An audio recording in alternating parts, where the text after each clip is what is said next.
Ladies and gentlemen, welcome into No Huddle Rodeo. The final week of the regular season, it actually ends today, September 30th. The Governor's Cup sorted everything out in the timed events.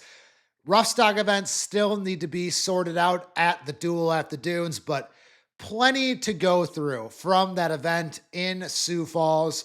Rory Lemmel said that it's the AFC and the NFC Championship game put together. That's how he likes to describe it. The prelude to the Super Bowl. And I think in 3 years, this event in South Dakota has become exactly that. So, plenty of world title races impacted, new world number ones, the bubble, of course. We're going to run through all of it. I've got all of the biggest stories. I narrowed it down to 10 or so from the Governor's Cup. And then on Thursday, we are going to be back to discuss everything end of the year.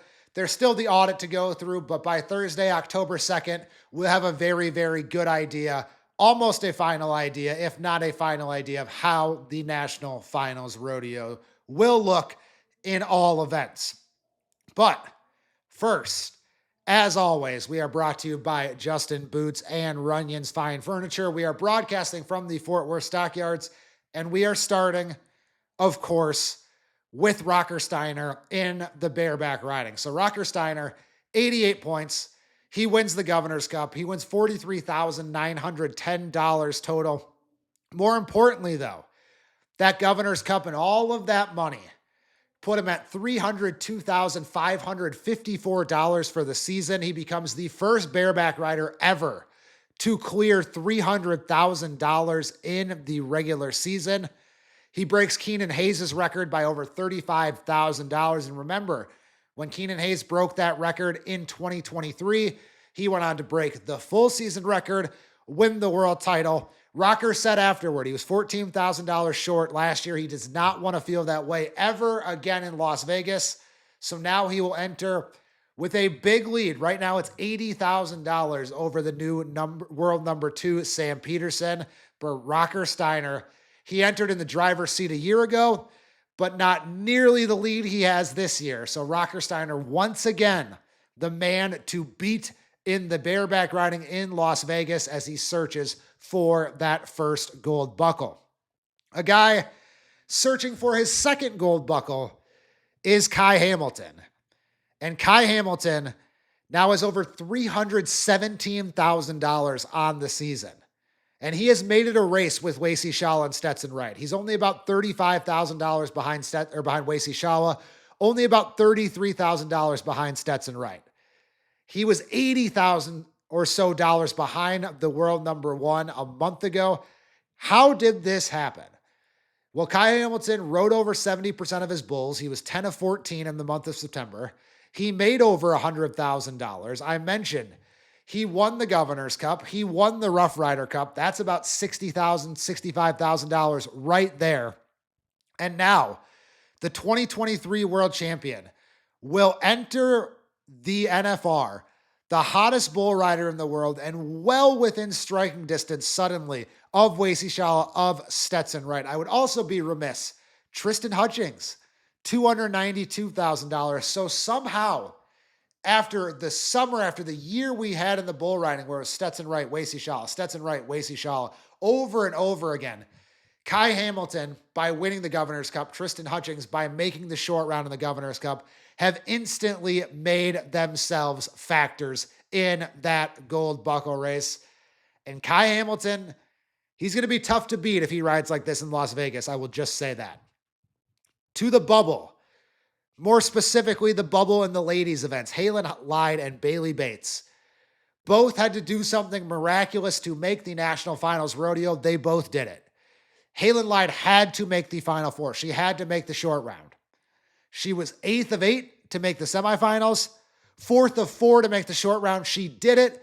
Once she got there, she made the fastest run of the entire rodeo to win the Governor's Cup. So she goes from number 17 into the National Finals Rodeo field. Bailey Bates in the breakaway roping, she had even more work to do. She had to be first or second. And so she just went and was 2-1 in the short round, decided to win the whole thing.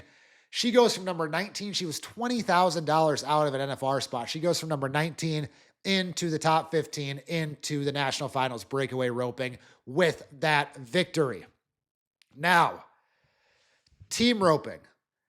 Been crazy all year. We've mentioned all the new number ones, all the new partners. Number one and number two throughout this entire season have not been separated by more than $7,000 on either side of the team roping. Well, because of what happened at the Governor's Cup, Kaleb Driggers will enter with a $15,000 lead on the head side. Junior Nogueira will enter with a $35,000 lead on the heel side. They won $32,000 for winning. They were 3-8 in the finals of the Governor's Cup. Their last three runs, 3-7, 4-1, and 3-8.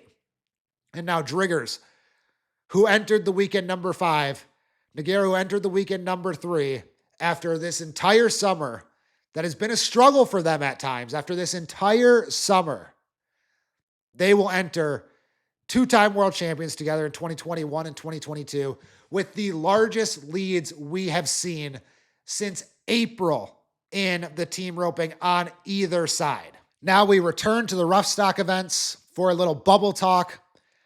Tilden Hooper was number 21 and $16,000 out of an NFR spot just 10 days ago. He won the Rough Rider Cup. That paid over $18,000. He won $9,600 for making the semifinals in Sioux Falls. And now he is number 14 in the world standings. However, if he were a timed event athlete, it would be mission accomplished. Because of Duel at the Dunes tonight, it is not quite mission accomplished because Tilden Hooper, number 14 in the world, but Mason Clemens, the world number 16, only $1,500 behind him. So NFR number 10, not quite for Tilden Hooper. Regardless, from number 21 to number 14 in 10 days, it has been a furious rally for him to get there. More bubble talk. Timed events. This is some pure bubble talk to finish things out here. In the tie-down roping, it was one of the most interesting bubble races, in my opinion, the most interesting bubble race. 3 guys for 2 spots. Those 3 guys separated by about $600. It was Quade Hyatt, Shane Hanchey, and Kyle Lucas. As we tally up all the money down the stretch, it is Kyle Lucas in 14th, Shane Hanchey in 15th. 2 very different ropers who did it in 2 very different ways. Kyle Lucas wins $6,147 across 5 rodeos between September 26th and 28th. He gets into that number 14 spot. Shane Hanchey wins $4,000 at the Governor's Cup alone for making the semifinals. So 8-8, 8-1 on his first 2 runs. Not enough to get a check in either of those 2 rounds for Hanchey, but by making the semifinals and being eliminated in those semifinals, he adds $4,000. It ends up being just enough for Lucas, his first NFR, for Hanchey, his 16th in a row. He said on Instagram it was the hardest one he had to make, but we know that is a streak Shane Hanchey is very proud of. 16 consecutive NFRs. And then hats off to Kyle Lucas, a tie-down roper who was good enough to make the NFR years and years ago and has been for a very long time. He finally, at 31 years old, makes that first national finals rodeo. In the steer wrestling, the 15th spot, lot of drama with Gavin Swallow. Looked a lot like Tilden Hooper and Q Taylor. He's number 22 about 10 days ago. Wins the Rough Rider Cup to get to number 17. Wins $4,000 at the Governor's Cup for making the semifinals. But what was really important is after being eliminated from the Governor's Cup, he made it to San Bernardino. So he goes from Sioux Falls, South Dakota to San Bernardino, California. He finishes second in San Bernardino, California. That paid $2,600. He ultimately finishes $1,500 ahead of Mike McGinn to make his first NFR. So Gavin Swallow from number 22 to number 15 over the last 10, 12 days of the regular season made about $16,000 in that time frame. And again, by making a mad dash out to California, does just enough to make that national finals rodeo. On the team roping bubble, Lightning Aguilera gets that final spot from Aaron Sinigine. He wins it by about $900. And him and Wyatt Cox, his partner, did everything they could down the stretch. 3.5 to win Pasadena, Texas on September 26th. 3.8 to win Mona, Utah on September 27th. You combine those two paydays, $4,965. And again, this is a guy in Lightning Aguilera who got that final spot, remember, by $900. He will be without his partner at the NFR, though. Wyatt Cox finished 17th in the world on the heel side. Now, to wrap up all of this, and to wrap up this show, to wrap up this bubble talk, and to wrap up all of the timed event bubbles that we have watched so closely over the last 2 or 3 weeks, on the heel side, Jonathan Torres finishes about $650 ahead of Nicky Northcott, and this was interesting because Torres finishes 15th, Northcott finishes 16th. Torres was number 13 to begin the week. Northcott was number 12 to begin the week. So how did we get there? Trey Yates went from number 15 to number 12 at the Governor's Cup. Douglas Rich went from number 18 to number 13 at the Governor's Cup. Torres ultimately does enough with just one check to edge out Northcott, but that's interesting too because Jonathan Torres' partner, Nelson Wyatt, won't be there. Clay Smith had been roping with Nicky Northcott, the 18-year-old rookie sensation who we thought was going to make his first NFR. Clay Smith has also roped with Colby Payne this year, but Colby Payne roped with Tanner Tomlinson at the Governor's Cup. They were second at the Governor's Cup, so they roped really well there. Meanwhile, Tanner Tomlinson's usual partner was Travis Graves. Dustin Egaskiza and Levi Lord, remember, they split up. Both of them finished in the top 5.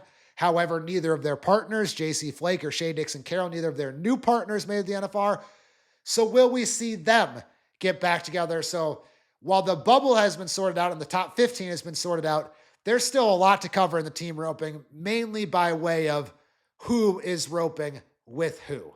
But to the best of my ability in 15 to 20 minutes, that is everything that happened at the Governor's Cup. The 10 most important things. Again, audit pending. Those timed event results on ProRodeo.com are final. For the Roughstock events, we still have to go through Duel at the Dunes to see what happens and what becomes final on October 1st. So we'll be watching that event closely, obviously. And we will see you again on Thursday. Until then, we take a little breath. We wrap it up Thursday. It has been an awesome PRCA regular season. Thank you for joining us for our Governor's Cup coverage. Thank you for joining us all summer long. Thank you for joining us in the first summer run of No Huddle, Rodeo, and US Cowboy. We are brought to you by Justin Boots, by Runyon's Fine Furniture, and we will see you on Thursday when we wrap up the 2025 Pro Rodeo regular season. Like, subscribe, comment, spread the show, tell a friend. We'll have plenty more coming around the National Finals Rodeo, of course.